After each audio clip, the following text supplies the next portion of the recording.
Hi, you guys. Look, I got a new lip gloss. Yeah, I went to Sephora.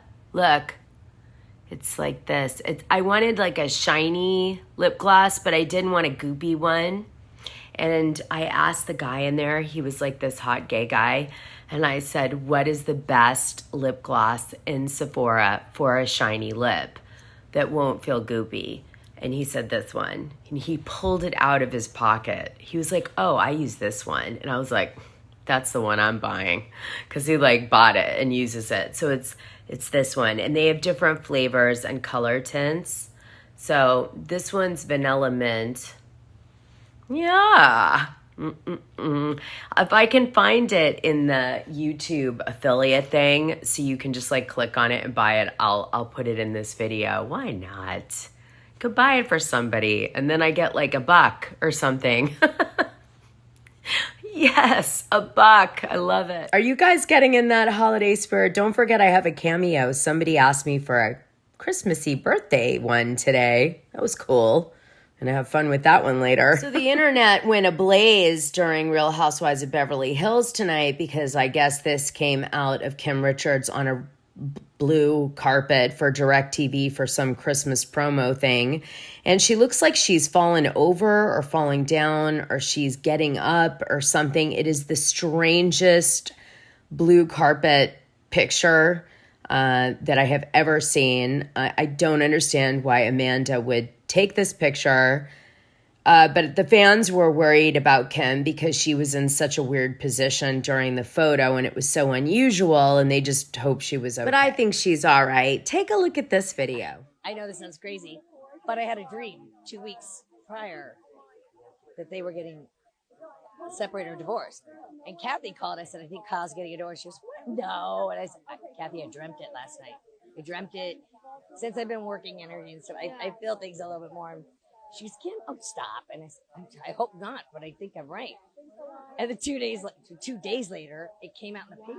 And Kathy called me. She said, who told you? I said, I told you. I dreamt it. Kim did tell us that she had a dream before the news of the separation and like a couple days before. And I was like, oh, okay. I didn't even know about this. Did you guys see the weird Mauricio video?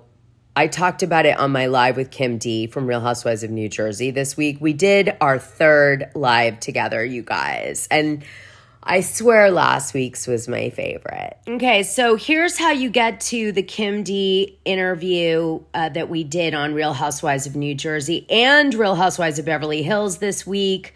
You click on the live tab and you'll find it in there at the top. Like I said, it's a new one. Just came out. And then also I did an interview with Cedric about Real Housewives of Beverly Hills Exposed, secrets about Lisa Vanderpump, Ken Todd, Kyle Richards. We just got started. I'm going to try to do another one with him because there's just so many stories. He talks about Andy Cohen, Lance Bass, everything you can imagine. By the way, Kim gave me this dress, you guys. It looked so good on, and she's selling it on her website. So before we do the recap, I do want to share a few clips of stuff in here to call them out to you. But anyway, here's Mauricio's weird Thanksgiving video. It has been cut and it has been cooked. Let me see it. Can you lift up the turkey? Ooh. Can you lift up the next one? The next one? Okay. Oh, the next one? Wow.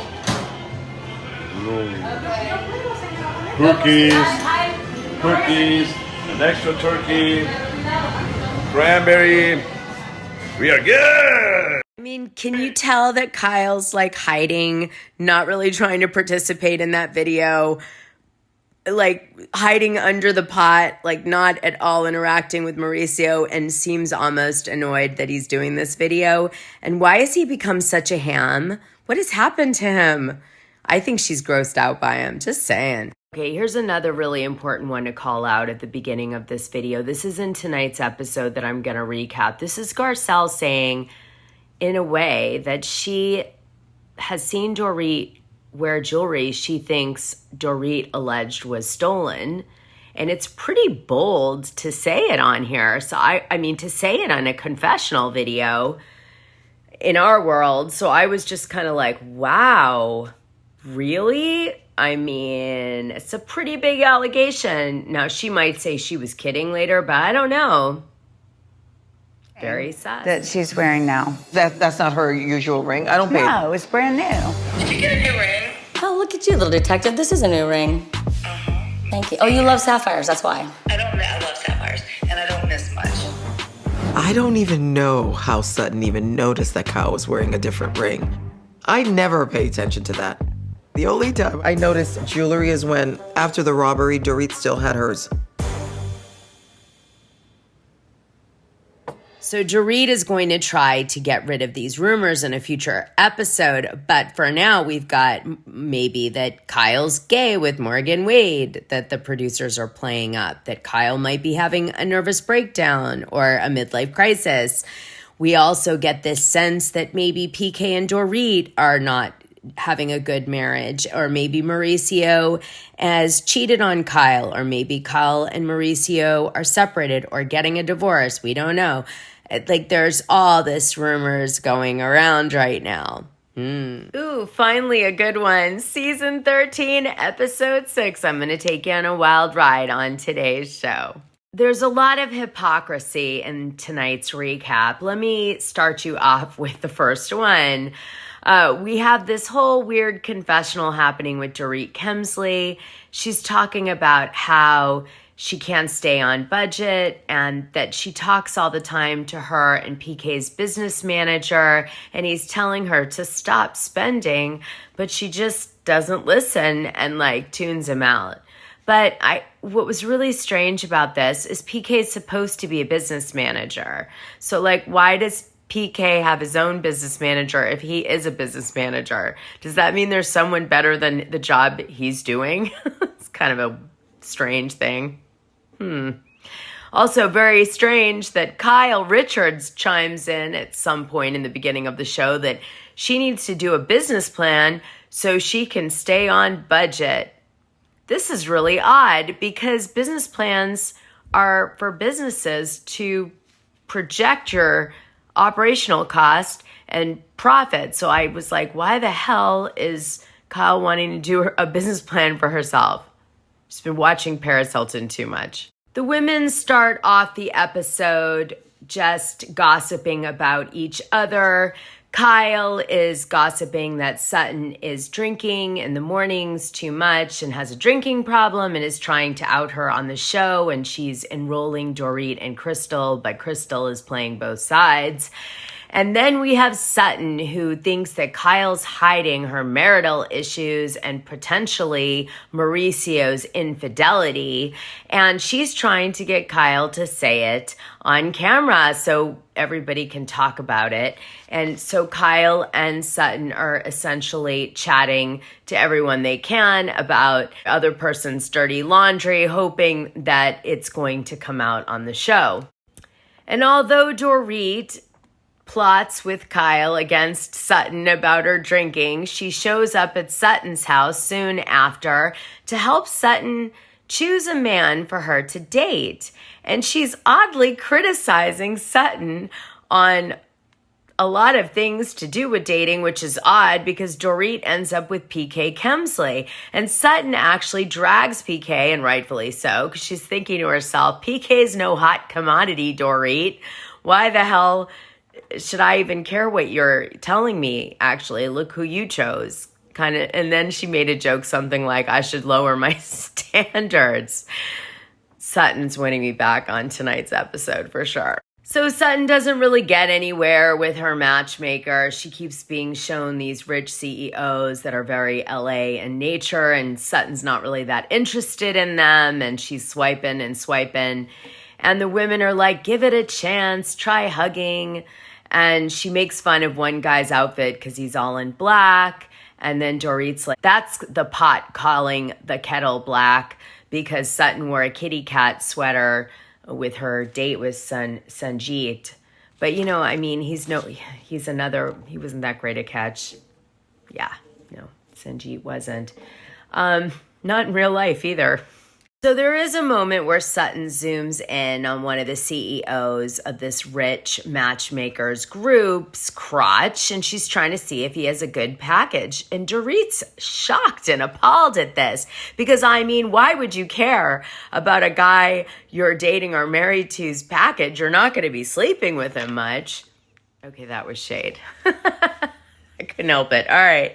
So, then Erica goes and announces that she has fired Jack, her publicist. By the way, I did a deep dive on Jack and Mikey at the request of the Patreons. It's in the Patreon. You just go in there and search their names and it comes up. I did a whole confessional video on both of them. But, so she fires Jack because allegedly he was the leak of the Real Housewives of Beverly Hills gossip last season. But I think what really happened is Jack took one for the team to protect Erica on the long term with their friendship. And so anyway, she makes up this whole story, which is bullshit. And she asks us to believe she fired Jack, and she now has this new business manager / PR agent named Alexis, who's going to start hitting the phones to revitalize her struggling career after coming off as one of the worst people in the universe, which she blames entirely on Tom Girardi and his indictment. Isn't that handy? However, the truth is, it had more to do with these types of posts when innocent people who had been hurt in life-altering events and plane crashes were finding out that their money had been stolen by your husband and used on your lavish lifestyle that you love to rub in everybody's face and used to get on the Real Housewives of Beverly Hills, perhaps. Or maybe it was that your corrupt husband got you that deal through NBC in a settlement of a lawsuit. We'll never know the truth, but I don't think it had much to do with a misperception of events to do with Tom Girardi. Nope. You did this on your very own little self. But anyway, Alexis is going to jump on the phone and start making phone calls, and the groundwork is being set for her Vegas residency, which we're going to see a spinoff show about in the future. And in case you're wondering, I will not be watching that or covering it because I would rather chew my own face off than do so. So once we're done this bullshit scene they threw in there for Erica, we move on to Jack's dinner with Garcelle Beauvais, which is wonderful. We see a mom and a son really bantering. Jax tells his mom that he knows what happened with his dad, that he cheated on her, and that Garcelle outed, the dad to all the people in the office and friends that she knew he was cheating because she was really hurt. I actually did a YouTube video about Garcelle Beauvais' ex-men because she's very dramatic in her relationships and to no fault of her own, honestly. Men have done her dirty. So if you look up Garcelle Beauvais in my playlist under the Real Housewives of Beverly Hills, a few down, maybe 20 or 30 down, you should see the Garcelle Beauvais video about her and her ex, etc. And if you want all the details, that's in that one. Jax handles it all very politically. He's like, look, I love you, Mom. I love Dad. But I know it wasn't your fault that our family fell apart. So it was a very interesting scene, seeing a young man at his age dealing with that. Also, Garcelle spends some time sharing about how raising twins, as they get older, becomes more challenging because they each have individual needs and characteristics, and you can't just manage them like they're the same person. So I appreciated that, and I thought it was a great scene in the show tonight. We then jump to Kyle Richards at an over-the-top Beverly Hills tattoo parlor. Morgan Wade has been kind enough to meet her there. It's the first time we really see Morgan Wade interacting with Kyle Richards on the show. They tell the story we've heard 100 times that Kyle stalked her, and they became friends, and they share a lot in common. They don't drink, they work out all the time, and they've become really close. And Morgan's trying to be supportive to Kyle because all the women keep trying to want to make her drink, and she doesn't want to drink. And Morgan's like, you know, you have to, when you go sober, you have to make alterations in your friendship, but you got to stand your ground. So she gets that added confidence from Morgan Wade. And then she gets a little Jupiter and some stars tattooed to the right of her VJJ, a little higher. And it's cute. And that's really the reason Kyle gets it. Because let's face it, on this season, Kyle's depth is cute. And that's about it. That's all we're seeing. And then she writes her initial on Morgan Wade and does the tattoo herself and seems very intimate, which obviously is playing right into everybody wondering if they're in a gay relationship, which we've played out on social media a lot, but not to the fans that are just watching the show. Kyle then comes home and shows Mauricio her tattoo, and he's like, ooh, do I get to see that? I'd love to see that more and more. And Kyle's standoffish and cold. And then he's like, oh, my book came, and he shows the book to her, his the agency deal book or whatever.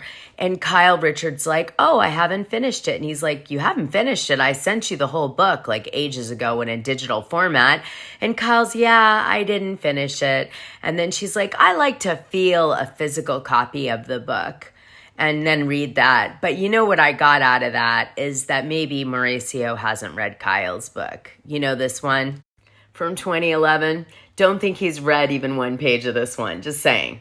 Payback's a bitch. So if you're wondering where and what is happening with Kathy Hilton at this very moment of this tattoo scene, well, Kathy Hilton is getting the amazing news from Paris Hilton that she has chosen to have a baby by surrogate, not tell her mom at all about any of it because she doesn't trust that it won't get leaked to the media. Okay, if that isn't an FU, I don't know what is. And, oh, by the way, here's your grandson. He's about a week old now, and hands him off. Now, Kathy does her best on Paris and Love season 2 to hold it together and not look like she's really, really angry. But I will tell you, I think she was pissed. But she did a good job masking it. Here's the scene. I just feel like my whole life has been so public, and I just didn't want to have the media and people talking about my son before he was born. And I'm sorry I didn't tell you before, but this is my baby. He's such a good baby. He doesn't cry. Love you, Mom. I love you.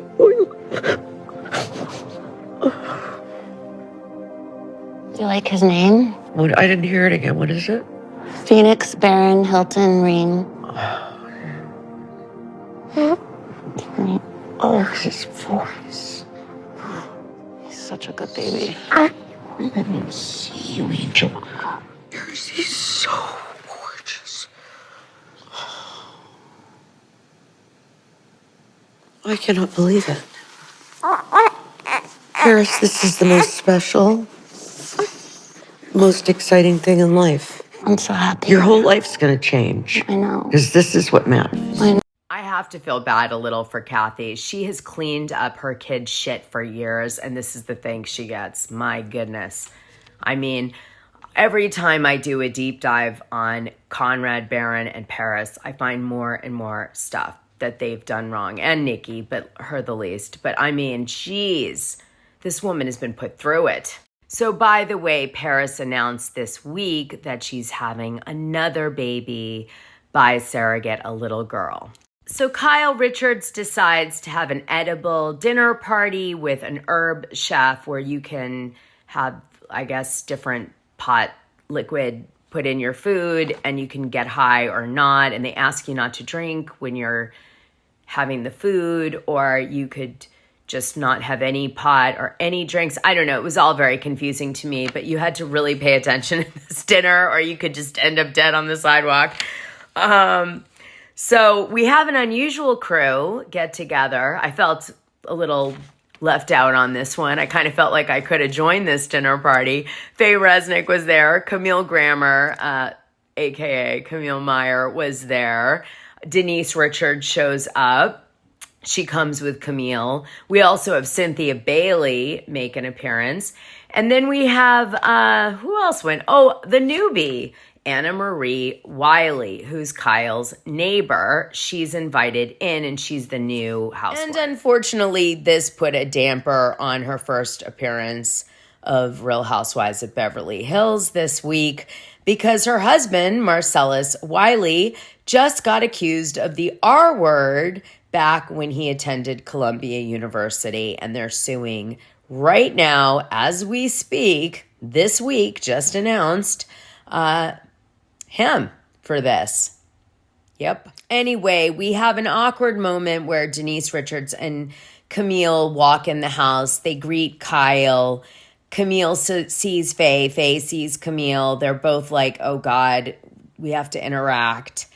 And then at a later point, there really is no action between Camille and Faye until later. They're sitting at the table. Faye asks to be moved to a different seat. She's intentionally sat across from Camille. And then Camille's like, oh my God, I can't believe I have to interact with Faye. And Denise Richards and Camille are sort of like, oh my gosh, you have to talk to Faye.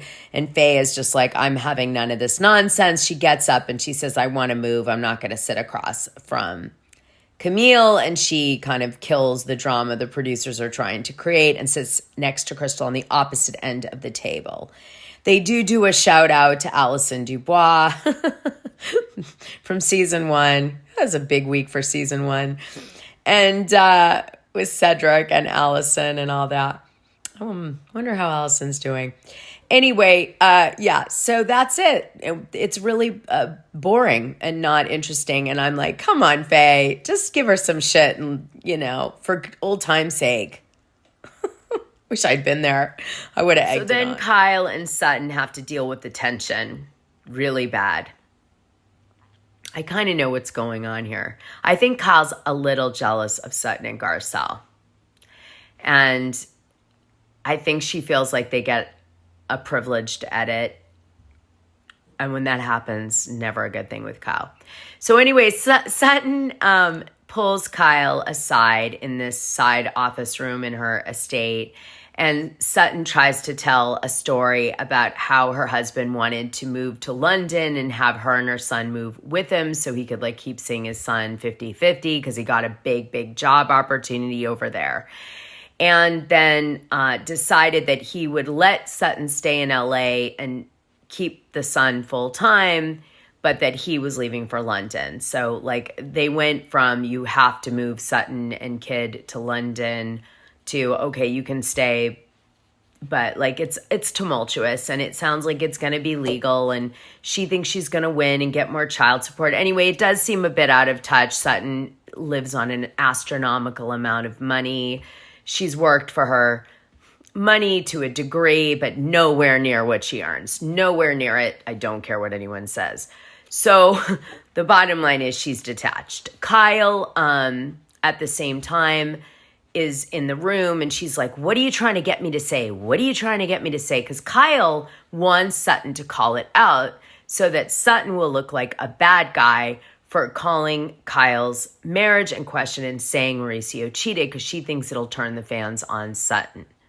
And Sutton doesn't want to say it for that exact reason. So she's holding back. And that's really what's happening here. And it goes back and forth until Kyle finally tries to figure out a way to out it without Sutton saying it so she can deny it. Now, Sutton, meanwhile, is like, you don't respect me. This has been her thing from the very beginning of the episode. You've never respected me, Kyle. You always see me as your little underling. And, you don't like that I'm popular. That's really what's going on, you guys. Behind the scenes, I know it is. And so Sutton's kind of feeling her power now. And she's like, nah, screw you. I'm coming for you. So now this is the part of the dynamics that you don't get to really see, but you feel. Anyway, so nothing really comes out about that. Crystal comes in and gets them because everybody's been sitting out at the dinner table a long time. And I think this happens on these group events. People start to get too drunk or too hungry and And when they're not being paid by Bravo, you can't just keep them there. They start to like want to go. So production's like, we got to move this along. Crystal goes in. She's like, we got to do dinner. So they come out. And then Anne Marie speaks up and says, got tension. What is going on? They start back up at the dinner table. This time, you know, we get a little chime in from Faye protecting Kyle. We get, you know, Denise Richards doing like her facial expressions and just kind of like clueless but involved. And Dorit's just doing facial expressions. And then, thank God, Garcelle's like, let me fill in the blanks. And she says, you know, we think that you got an apology present of this sapphire band that you have been wearing instead of your wedding ring. And we believe that Mauricio bought you that to beg you for forgiveness for cheating on you. Because Sutton isn't willing to say it. She just alludes. Finally, Garcelle's like frustrated. And I appreciated Garcelle doing that because it was really, you know, frustrating. You know what Garcelle did is like, even if the fans hate me, I'm saying it. And they'll love her for it. Jeez. I mean, it's not like Garcelle doesn't know what it's like. She had it happen to her.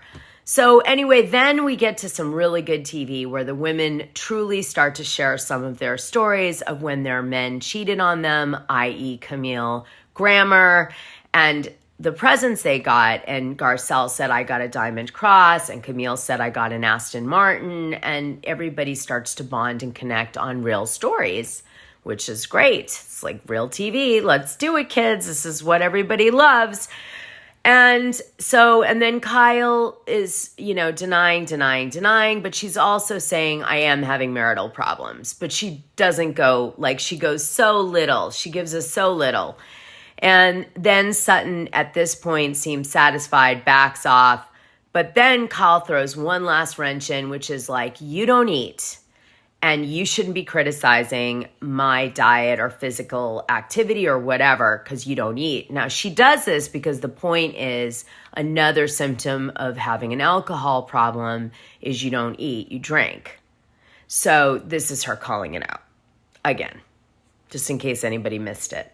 Okay, just saying. And that ends tonight's episode, and we're left with a to be continued. Let's please hope that Camille and Faye get into it.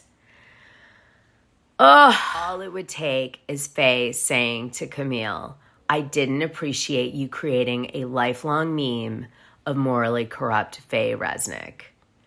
And that would be the beginning. Trust me. Or Camille could have apologized for doing the forever long-lasting morally corrupt Faye Resnick meme, and that would have set Faye off. That's all it would have taken. But see, both of those women are very prideful, so I don't know. Denise seemed a little, she's not drinking, she's not doing drugs, but she seemed a little out of it. It was weird. She still has the bloodshot eyes, just saying. But she's still beautiful, but still. I don't know. I would struggle to film with Denise, I think. The fans love her, though. All right. That's it. My 2 cents. So just a few reminders. I'll put the lip gloss in the description of this video if I can find it. Check out the podcast tab if you haven't. It's totally different content in there, and people seem to really like it. And it's only audio. And then also make sure you hit that live tab and see the interviews from this week. They were golden. All right. And make sure you hit the notify button and subscribe if you haven't, so we can stay in touch during the holiday, because it's going to get a little choppy, a little dicey. I may have to drop some videos in the middle of the night. You never know.